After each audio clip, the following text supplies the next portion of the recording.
رب لك الحمد كما ينبغي لجلال وجهك وعظيم سلطانك. اعوذ باللہ من الشیطان الرجیم. بسم اللہ الرحمن الرحیم. رب اشرح لي صدری ویسر لي امری واحلل عقدۃ من لسانی یفقہوا قولی.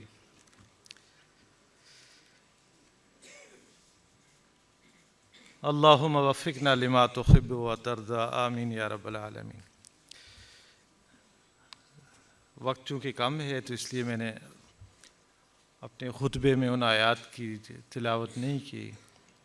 جن کا آگے جو ہے گفتگو کے ساتھ تعلق ہے.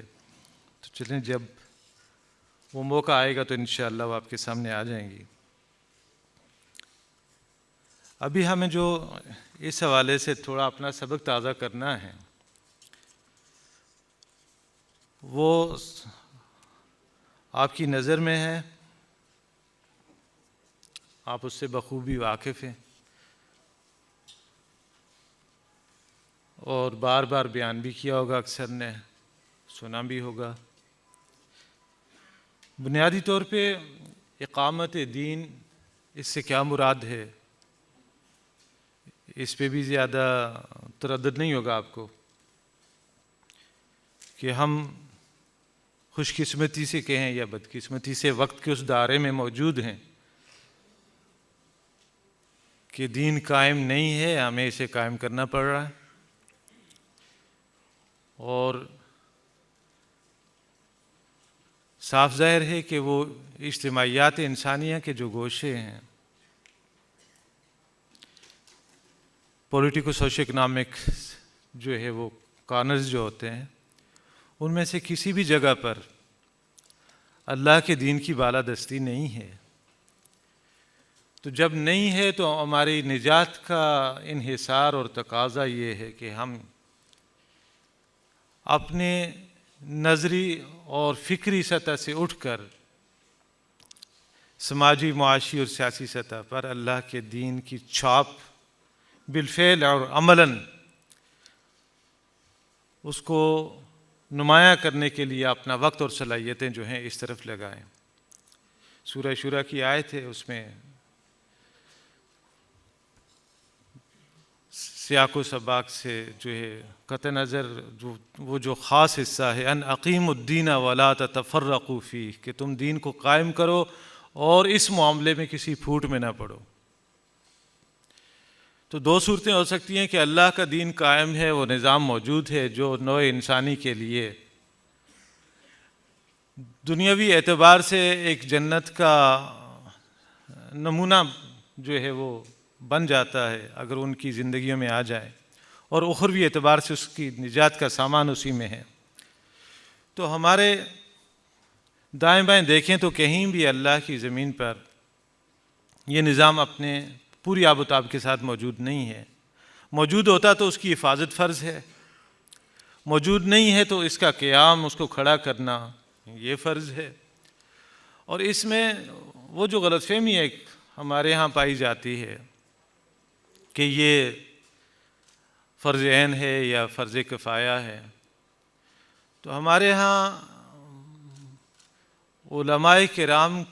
کا وہ طبقہ بھی جنہیں رسوخ فی العلم حاصل ہے، خالص فقہی سطح پہ، وہ بھی اس کی قیام کی جد و جہد کے فرض اور واجب، اوجب الواجب کہا جاتا ہے اس کو.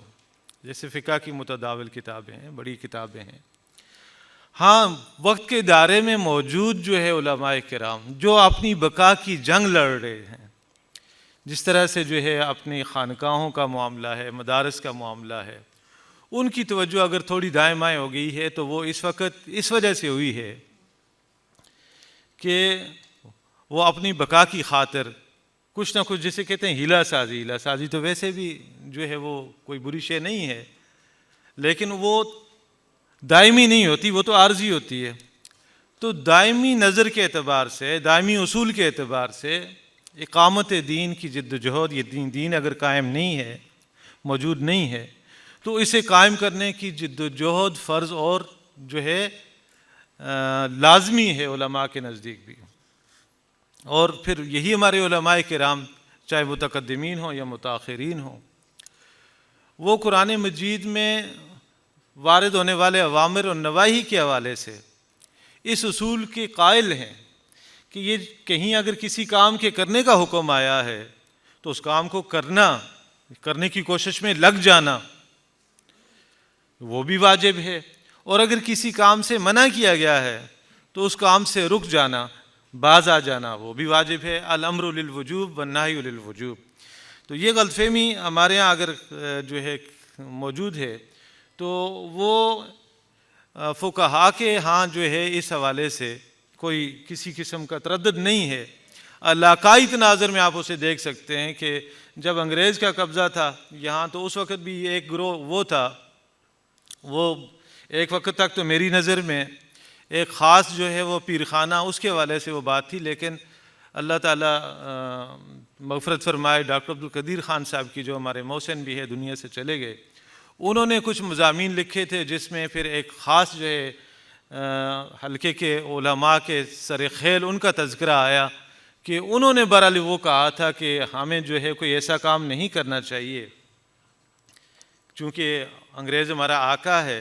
اور اس کی بڑی کرم نوازی ہے کہ اس نے ہمیں نماز پہ کوئی پابندی نہیں لگائی، روزے پہ کوئی پابندی نہیں لگائی، حج پہ بھی کوئی پابندی نہیں ہے، اور صدقہ و خیرات بھی جو کرنا چاہے تو کر سکتا ہے، تو ہمیں کوئی ایسی جو ہے وہ حرکت نہیں کرنی چاہیے جس سے وہ بیچارہ پریشان ہو جائے یا مضطرب ہو جائے۔ تو وہ علاقائی مسئلہ ہے، اصولی اعتبار سے یہ جو ہے بات طے شدہ ہے ہمارے متقدمین اور متاخرین علماء جو رسوخ فی العلم کے عامل ہیں کہ غلبہ و اقامت دین کی جد و جہد یہ فرض ہے اور اس کے فرض ہونے میں کوئی کلام نہیں ہے۔ تو یہ ہمارے سامنے بات آ گئی سورہ شورى کی اس آیت کے حوالے سے۔ اس حوالے سے ایک اور اصطلاح بھی استعمال ہوتی ہے اقامت دین کے متبادل کے طور پہ، نسب امام، اور ہمارے ہاں یہ روایت موجود ہے۔ ہم کوشش کرتے ہیں جو بھی لوگ جو ہیں اگر کہیں جو ہے ہم مسجد میں نہیں پہنچ سکے، سفر میں ہیں، 2 بندے ہی کیوں نہ ہوں تو ایک امام ہوتا ہے، دوسرا مقتدی ہوتا ہے۔ اسی طرح اس نظام اسلامی جو معاشرتی اور سیاسی سطح پہ اپنا غلبہ اور تسلط چاہتا ہے،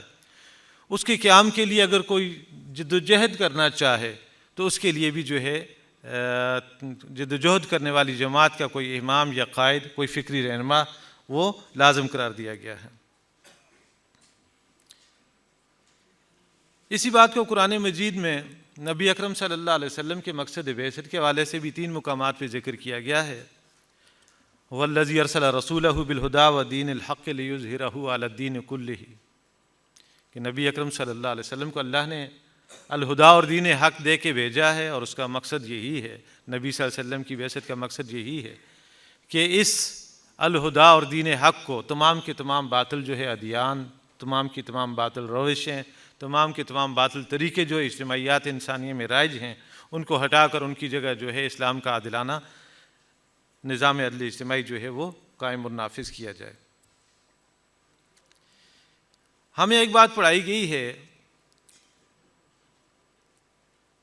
ڈاکٹر صاحب نے ہمیں، اللہ تعالیٰ انہیں اس کا بدلہ دے، یہ بات سکھائی تھی کہ یہ نظریہ جو ہے وقت کے گزرنے کے ساتھ ساتھ اس پہ گرد بھی پڑتی رہتی ہے، لہٰذا اس کا استحضار لازمی ہے، اسے تازہ کرتے رہنا چاہیے۔ تو وہ بات بھی اصل میں نبی صلی اللہ علیہ وسلم کے ایک فرمان کی ریفلیکشن ہے، وہ ایک عکس ہے اس کا، کہ آپ صلی اللہ علیہ وسلم نے فرمایا تھا جددوا ایمانکم بقول لا الہ الا اللہ، کہ اپنے ایمان کو قول لا الہ الا اللہ سے تازہ کرتے رہو، ریفریش کرتے رہو۔ اچھا یہ تو ہے زبان کی بات، لیکن لا الہ الا اللہ کی جو اثرات ہم دیکھتے ہیں اجتماعیات انسانیہ میں، تو عملی اعتبار سے، اجتماعی روش کے اعتبار سے اس لا الہ الا اللہ کو عمل کی سطح پہ تازہ کرنے کا تقاضا کیا ہے کہ ہم سماجی سطح پہ وہی کامل مساوات انسانی، یہ اسی نظریے کا ایک عکس ہے کہ اگر کامل مساوات انسانی ہے تو لا الہ الا اللہ ہے، اونچ نیچ ہے تو لا الہ الا اللہ نہیں ہے، وہ پھر صرف یہ کہ آپ زبان سے کہہ رہے ہیں۔ خرد نے کہہ بھی دیا لا الہ تو کیا حاصل، دل و نگاہ مسلمان نہیں تو کچھ بھی نہیں، پھر تو بس یہی ہے کہ آپ ایک نوک زبان پہ ایک بات ہے، زیادہ سے زیادہ اس کی کوئی حیثیت نہیں ہے۔ اسی طرح عملی سطح پہ اگر وہ امانت کے بجائے خیانت اور جسے عرف عام میں میڈم کرپشن کا نام دیا جاتا ہے، تو وہ آج جو ہے وہ ناچ رہی ہے ہر طرف جو ہے، اور بڑے شوق سے جو ہے اچھے بھلے لوگ جو ہے اس ناچ کو دیکھ رہے ہیں اور لطف اندوز ہو رہے ہیں، کوئی بھی اس کے خلاف کھڑا ہونے والا نہیں ہے۔ تو یہ اگر امانت کا تصور نہیں آتا، میں اللہ کے دیے ہوئے مال کو اپنی جیب میں اپنی دسترس میں ہونے کے باوجود اگر امانت نہیں سمجھتا اور اپنی مرضی سے کماتا ہوں حلال و حرام کی تمیز کے بغیر اور اپنی مرضی سے خرچ کرتا ہوں، تو لا الہ الا اللہ زبان سے کہنا تو یہ پھر وہ آگے بات آئے گی کہ یہ تو نفاق میں ڈل جانے والی بات ہے۔ پھر اسی طرح لا الہ الا اللہ کا ایک تقاضا یہ بھی ہے کہ اصل حاکم تو اللہ سبحانہ و تعالی ہے، لیکن یہ ہے کہ اور جہاں جو ہے فرائض بیٹھے ہوں، نمائندہ بیٹھے ہوں اور جمہور نے جو ہے انہیں اٹھا کے اوپر بٹھا دیا ہو، یا کسی اور جو ہے وہ طاقت نے اٹھا کے انہیں مسلط کر دیا ہو، اور ہم کہیں کہ یہ ہمارا مقدر ہے اور یہ بھی اللہ کا جو ہے ذل اور بروز ہیں اور اسی پہ راضی ہو جائیں، تو پھر بھی ہم نے لا الہ الا اللہ کو نہیں سمجھا۔ اس کا مطلب یہ ہے کہ ہم نے حالات کے ساتھ سمجھوتا کر لیا، وہ لا الہ الا اللہ کا جو پیغام تھا ہمارے نہ ذہن میں اترا نہ ہمارے عمل میں شامل ہوا۔ یہ لوگ ہر دور میں پائے جاتے ہیں، اور قرن اول میں آپ کو مل جائیں گے۔ وہ جملہ شاید آپ کی جو ہے نظر سے یا سماعت سے گزرا ہو، جب واقعہ کربلا ہوا تھا تو کہنے والے کچھ جو ہے مفتیان کرام وہاں موجود تھے، انہوں نے کیا کہا تھا کہ قتل الحسین من سکین جدہ، کہ حسین تو اپنے نانا کی چھری سے ذبح کیے گئے ہیں، وہ انہوں نے بغاوت کی، انہیں نہیں کرنی چاہیے تھی۔ تو اس طرح کے لوگ تو آپ کو ہر دور میں مل جائیں گے۔ یہ دربار سرکار میں جو ہے ان کو قرب بھی حاصل ہوتا ہے، اور آج بھی موجود ہیں اس طرح کے لوگ۔ جبکہ ایمان کا دعویٰ کرنے والے ہر شخص کو یہ بات مستحضر رہنی چاہیے کہ میرا اللہ کے ساتھ کوئی معاملہ ہو چکا ہے اس لا الہ الا اللہ محمد رسول اللہ صلی اللہ علیہ وسلم کے اقرار کے بدلے میں۔ وہ سورہ توبہ میں مضمون آیا ہے ان اللہ اشتری من المؤمنین انفسهم واموالهم بان لهم الجنہ، جنت کے بدلے میں اللہ کے ساتھ ہمارا سودا ہو چکا ہے۔ اور یہ اللہ کے ساتھ جو سودا ہو چکا ہے، اس کا اگر فرد کی زندگی میں جو ہے کوئی تاثیر دیکھنی ہو، کچھ اثرات دیکھنے ہوں، تو وہ وہاں اس کے ساتھ ہی اگلی آیت میں مذکور ہیں التائبون العابدون الحامدون السائحون الراکعون الساجدون۔ اور اس کے بعد اگر اجتماعیات انسانیہ میں، یعنی اسلام اگر ایک نظام حیات ہے، یہ اپنے اندر یہ صلاحیت رکھتا ہے اور یہ نوع انسانی کی بھلائی کے لیے اللہ تعالیٰ نے عطا کیا ہے، اسے اجتماعیات انسانیہ کے گوشوں میں آنا چاہیے، تو پھر وہاں ہمارا جو اللہ کے ساتھ سودا ہوا ہے اس کا تقاضا کیا ہے؟ والحافظون لحدود اللہ، اللہ کے دین کے محافظ بن کے کھڑے ہونے والے۔ اگر دین قائم ہے تو محافظ ہیں، قائم نہیں ہے تو اسے قائم کرنے میں لگ جانے والے۔ تو اللہ کے ساتھ تو ہمارا یہ سودا ہوا ہے۔ اب اپنے اس مقام و مرتبے کے اعتبار سے اگر ہم کبھی کسی وقت سوچ کے اس مقام پر پہنچے کہ ہمارا دل نے گواہی دی کہ ہاں واقعی ہی میرے ایمان کا تقاضا یہ ہے کہ مجھے یہ کام کرنا ہے، اور ہم کسی اجتماعیت میں شامل ہو گئے یا خود ہم نے کوئی اجتماعیت جو ہے اس کے لیے آواز لگا دی من انصاری اللہ کی، جب معاملہ یہاں پہنچے گا تو پھر آپ دیکھیں گے کہ وہ جسے اس دین کا سر بلند ہونا گوارا نہیں ہے، جو چاہتا ہے کہ اس کا ایجنڈا چلتا رہے، جو چاہتا ہے کہ اس کا ابلیسی نظام، محکم ابلیسی نظام وہ کھڑا رہے، قائم رہے، تو پھر وہ اپنا کام دکھائے گا۔ اگر آپ نے کوئی اجتماعیت خود بنا لی یا آپ کسی اجتماعیت میں شامل ہو گئے، تو پھر اب وہ جو ہے اپنا اثر دکھائے گا اجتماعی زندگی میں. یہ جو جماعتی زندگی ہے جو غلبہ اقامت دین کی جد و جہد کا مقصد عظیم لے کر جو ہے میدان میں نکلی ہے، اب اس پر جو ہے کوشش کرے گا کہ کچھ اس طرح کے وار کرے تاکہ وہ اپنے اس جو ہے مجاہدانہ کردار سے دستکش ہو جائے، اپنے اس کردار کی ادائیگی میں کامیاب نہ ہو سکے، چاہے وہ فرد ہو اس اجتماعیت میں جو شامل ہے، چاہے وہ اس اجتماعیت کا امیر ہو، ہر ایک ان میں سے جو ہے وہ پھر اس خطرے کا جو ہے شکار ہونے کا امکان ہے کہ وہ ہو جائے گا. تو اس میں جو اقامت دین کی جد و جہد میں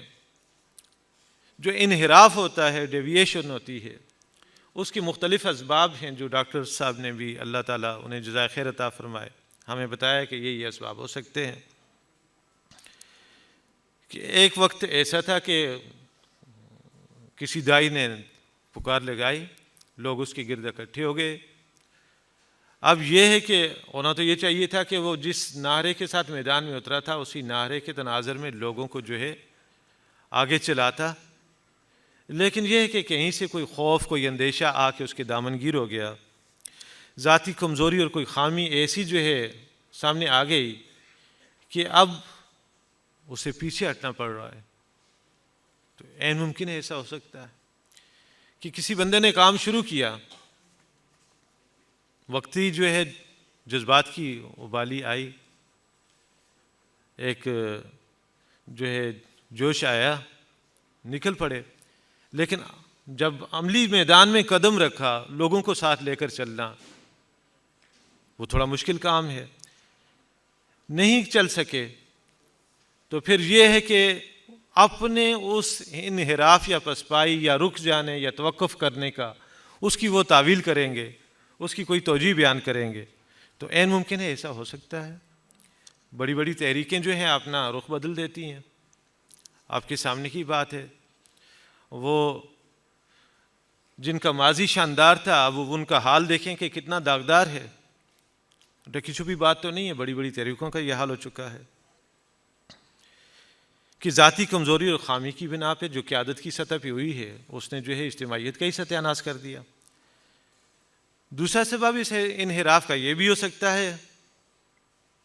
کہ اس قیادت کے ہاں کوئی جو ہے تکبر اور انانیت کا اتنا طوفان ہے کہ وہ کسی کو خاطر میں لانے کے لیے تیار ہی نہیں ہے. تو وہ کیسے لوگوں کے جو ہے دلوں کو اپنی مٹھی میں لے کے کیسے اپنے ساتھ چلا سکتے ہیں. یہاں تو کوئی بھی انسان جو ہے کسی دوسرے کی غلامی، اور بطور خاص وہ شخص جو سوچنے سمجھنے والا ہے اور کسی نظریاتی جد و جہد میں شامل ہوا ہے، وہ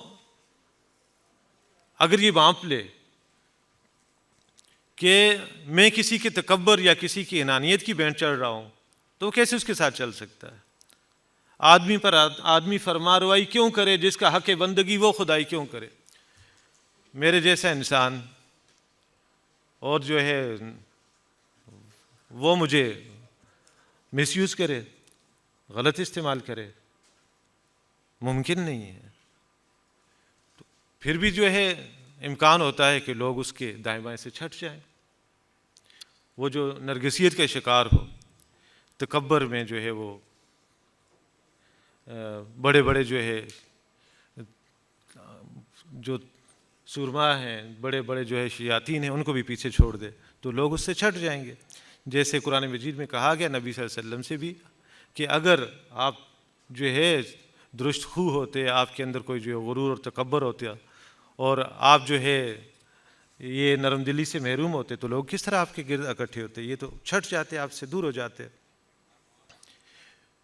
یا پھر یہ ہے کہ کچھ جو اس تحریک کے رکن ہیں ان کے اندر یہ بات یا یہ خواہش یا یہ تمنا پیدا ہو جائے کہ ہم جو کام کریں اس پہ ہماری ستائش کی جائے، ہماری دل نوازی کی جائے. جس طرح آرمی میں جو ہے سٹار لگتے ہیں تو ہمیں بھی سٹار لگیں. کوئی قیادت سے بدگماں ہو جائے، قیادت ٹھیک ہے لیکن یہ ہے کہ وہ کارکن جو ہے وہ چاہتا ہے، سمجھتا ہے کہ اس کی قیادت کے اندر خوبی دل نوازی نہیں ہے، تو وہ جب شیطان اس کو یہ انجیکشن لگائے تو وہ بھی جو ہے اس معاملے میں منحرف ہو سکتا ہے۔ اسی طرح فرد یا اجتماعیت، دونوں میں سے کوئی ایک غلط رخ اختیار کر جائے، اور اجتماعیت میں فرد کی بات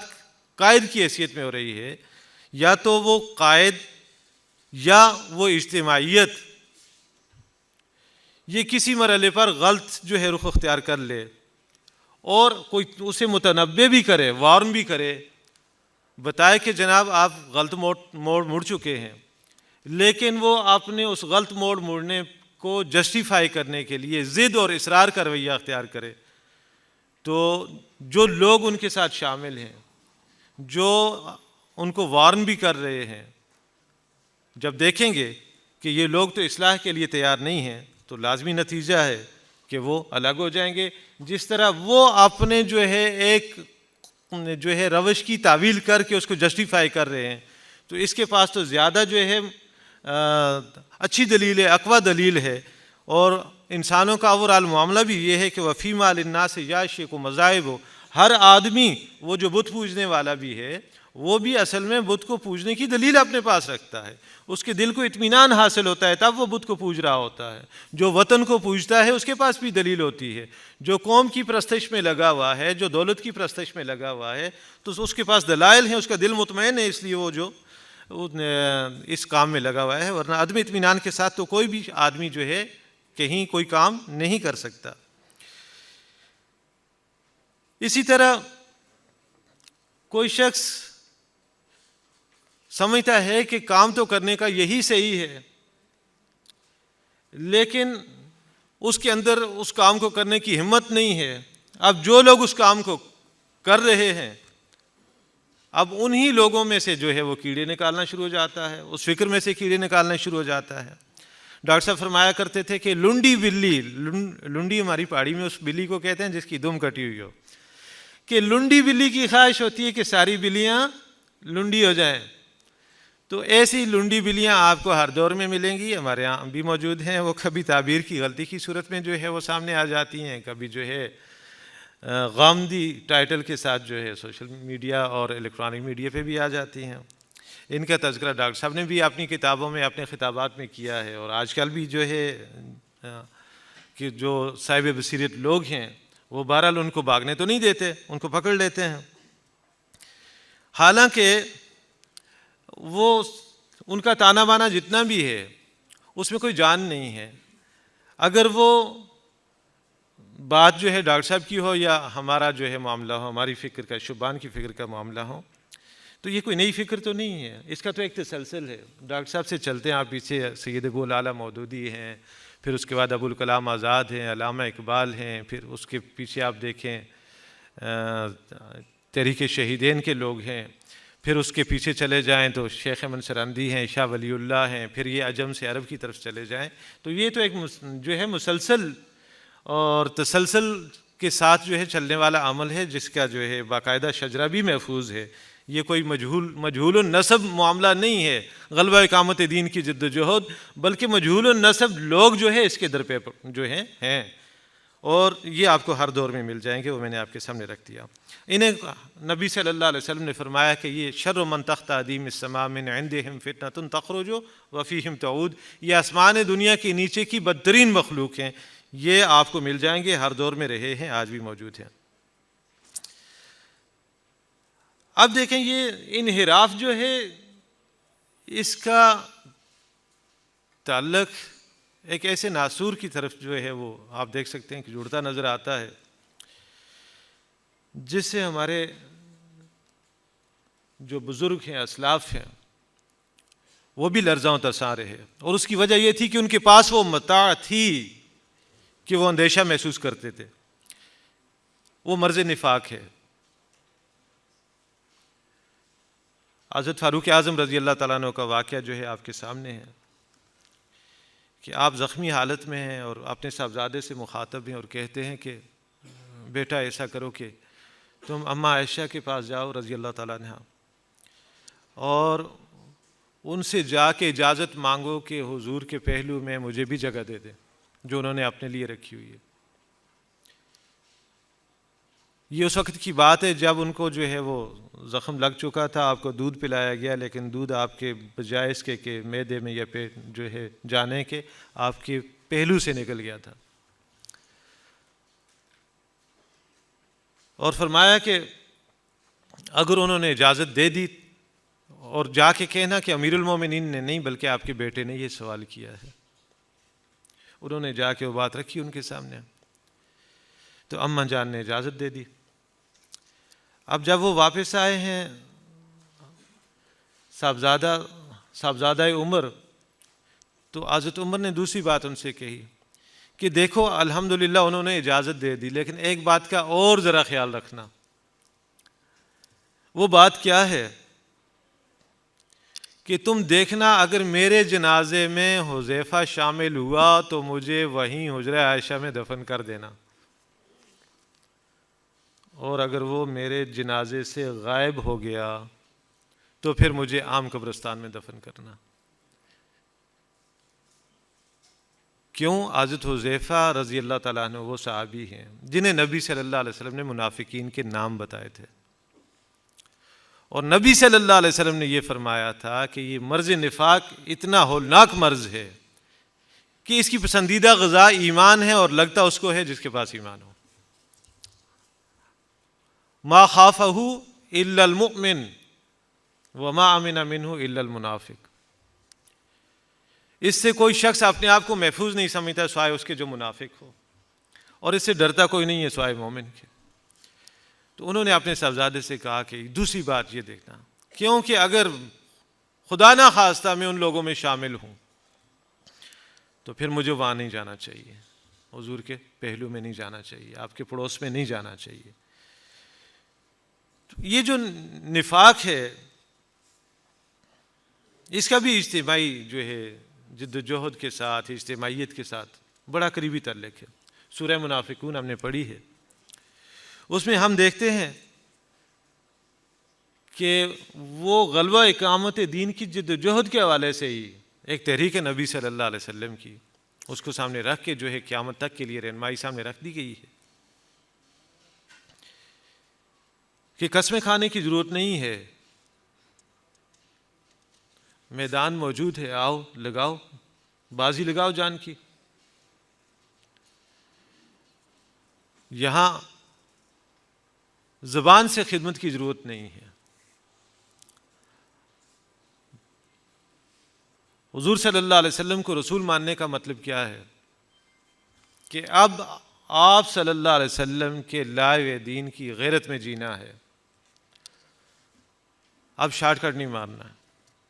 اگر وہ دین موجود ہے تو اس کی حفاظت کرنی ہے اپنی جان کے ساتھ، جان کی قیمت پر۔ اگر وہ غالب نہیں ہے تو غالب کرنے کی کوشش میں لگ جانا ہے اپنے جان، مال، وقت، صلاحیت کے ساتھ۔ اگر یہ نہیں کریں گے تو مرض نفاق کا آسانی سے شکار ہو جائیں گے۔ اور اگر ہم چاہتے ہیں کہ ہماری دنیا بھی چلتی رہے اور ساتھ یہ کام بھی چلتا رہے تو یہ بھی جو ایک خطرے کی گھنٹی ہے۔ وَمِنَ النَّاسِ مَنْ كَانَ يَعْبُدُ اللَّهَ عَلَى حَرْفٍ، لوگوں میں وہ بھی ہیں، بلکہ لوگوں میں ان لوگوں کی اکثریت ہے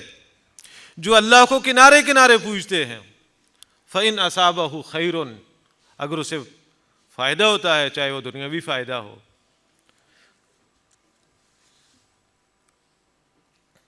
اگر وہ دیکھتا ہے کہ میرے دنیاوی مفادات اس کے ساتھ وابستہ ہیں، مطمئن ہو جائے گا۔ وَإِنْ أَصَابَهُ فِتْنَةٌ،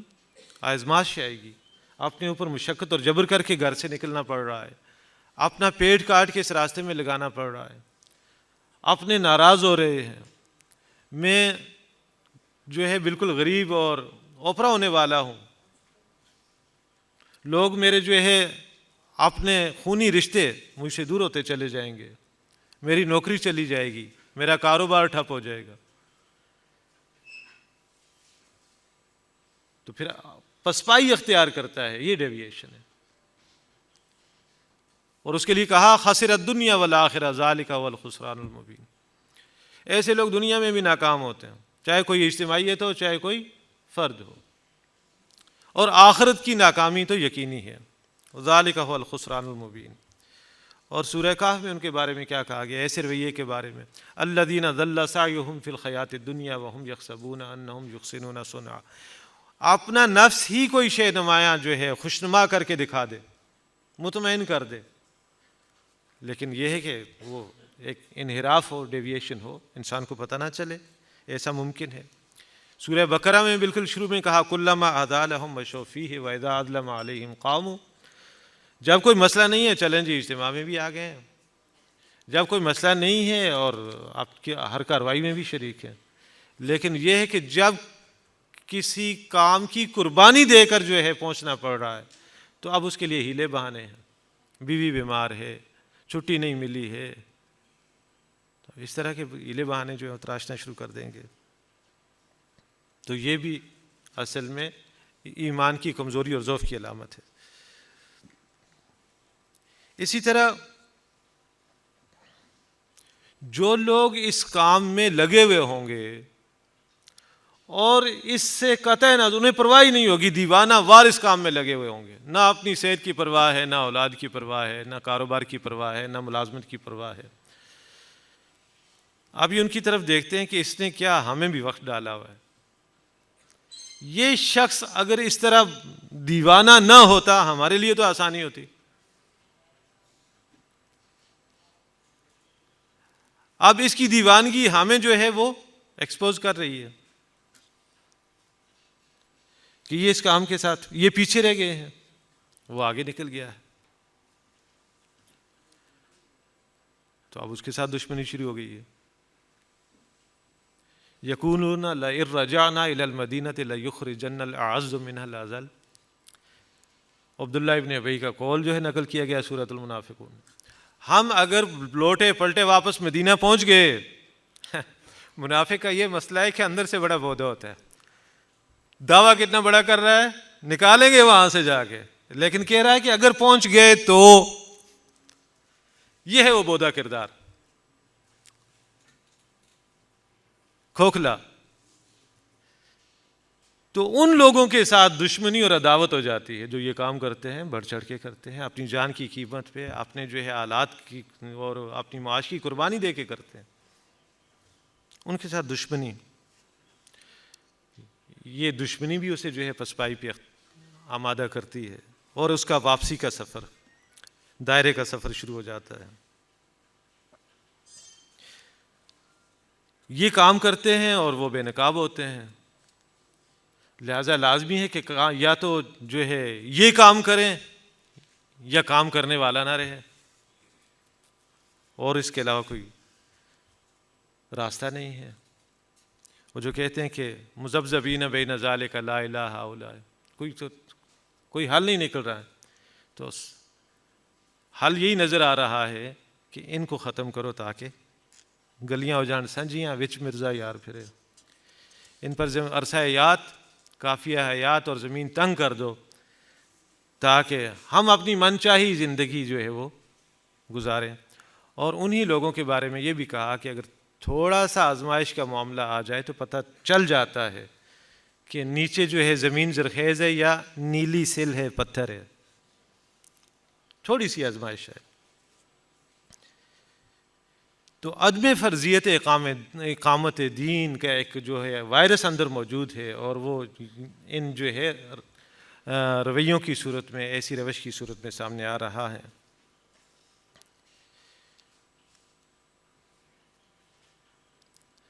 جو بات ہم نے کی اقامت دین کے حوالے سے، نبی صلی اللہ علیہ وسلم نے جب اپنی قوم کو مخاطب کیا تھا تو آپ صلی اللہ علیہ وسلم نے ایک بات ارشاد فرمائی تھی، استاد جی تشریف فرما ہے، اصلاح کریں گے اگر غلطی ہوگی۔ ان رائد القوم لا یکذب اہلہ،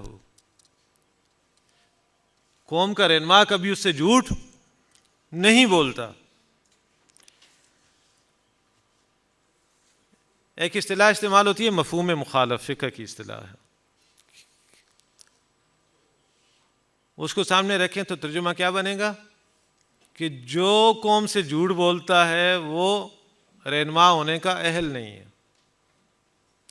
تو آپ صلی اللہ علیہ وسلم نے بات ہی یہاں سے شروع کی کہ میرا کردار 40 سالہ زندگی تمہارے سامنے ہے، میرے مطالبے پہ تم نے مجھے صادق نہیں کہا، امین نہیں کہا، تم نے دیکھا پرکھا جانچا، اپنی امانتیں میرے پاس لائے، اپنے جھگڑے مجھ سے فیصل کروائے، اور تمہارے دیے ہوئے القابات ہیں، اور مجھے اللہ نے آج منصب امامت پہ یا تمہیں جو ہے رائے حق کی طرف بلانے پر یہاں لا کے کھڑا کر دیا ہے، پہاڑی پہ چڑھا دیا ہے، واسباہا کا اب مجھے نعرہ لگانا پڑ رہا ہے،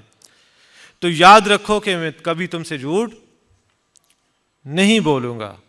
کیونکہ قوم کا رہنما کبھی اپنی قوم سے جھوٹ نہیں بولتا، اور اگر وہ قوم سے جھوٹ بولے تو وہ رہنما نہیں رہتا، اس کا اہل نہیں رہتا۔ اسی طرح اگر قیادت جو ہے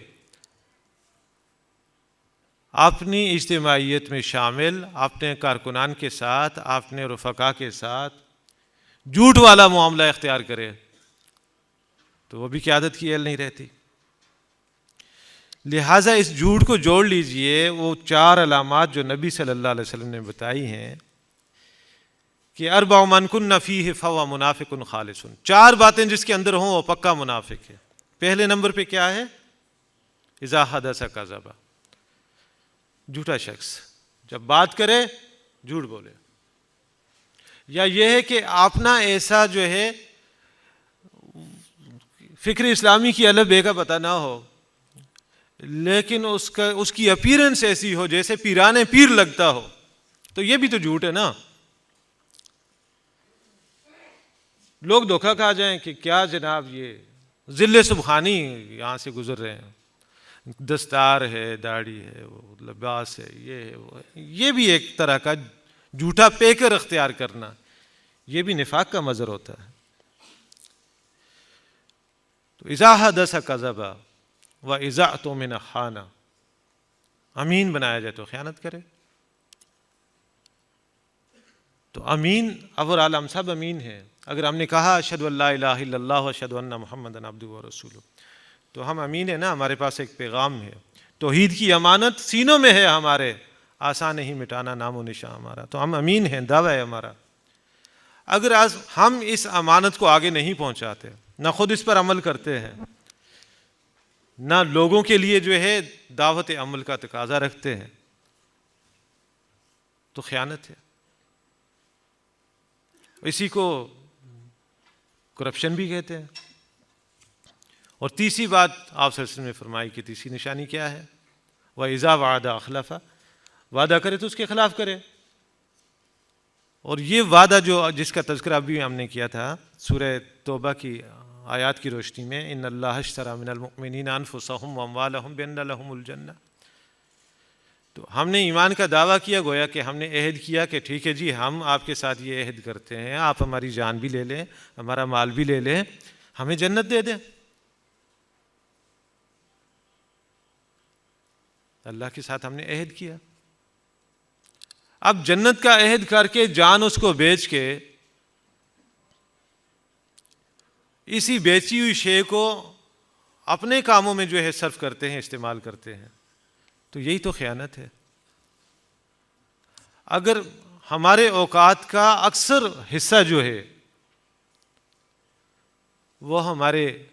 دنیاوی کاموں کی نظر ہو جاتا ہے، دین کی خدمت سے ہم محروم رہ جاتے ہیں، تو یہ وعدہ خلافی ہے، یہ مرض نفاق۔ یہاں بھی جو ہے سمجھیں کہ بس اس کی علامات ظاہر ہونا شروع ہو گئی ہیں۔ چوتھے نمبر پہ ہے وَإِذَا خَاصَمَ فَجَرَ، جھگڑا ہو تو پھٹ پڑے۔ اور جھگڑا ہونا، گھر میں جھگڑا ہو جاتا ہے تو ایک اجتماعیت میں بھی تو امکان ہے اس کا، تو جھگڑے کے لیے جب آپ نے قواعد و ضوابط طے کیے ہیں تو آپ کو چاہیے کہ ان قواعد و ضوابط کو کہیں نزاع پیدا ہوا ہے تو روبہ عمل لائیں۔